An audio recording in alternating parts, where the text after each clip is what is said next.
Hey, theatre kids. So this week brought more bad news as we discovered that TTC in Essex weren't able to raise the funds which would enable them to stay open next year.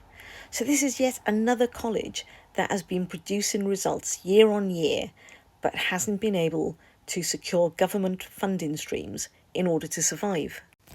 And I think at some point the theatre industry has to address this issue because what we can see with TTC and other colleges, my own included at one point, is that you can have a college that is full. You can have a college that is hugely successful. You can have a college that is truly starting careers.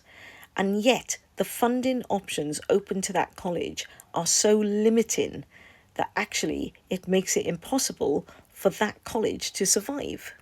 Meanwhile, we're seeing the rise of big conglomerate colleges who are like batch training students. The overall standard is not high enough because they've lowered the standard to ensure that they get enough students in because they want to make their accounts add up, as opposed to they're focused on what the student experience is. We therefore see a rise in students graduating having not secured agent representation, having not even secured the right skill set to enable them to work professionally.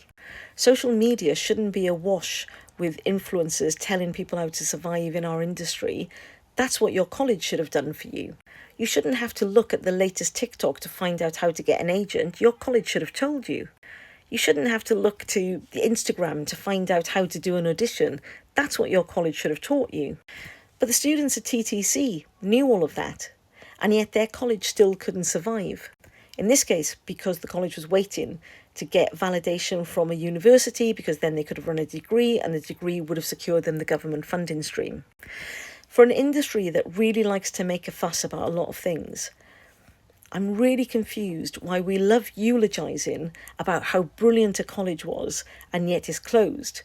But we're not very good at really fighting the fight to keep really good colleges up and running, as you were.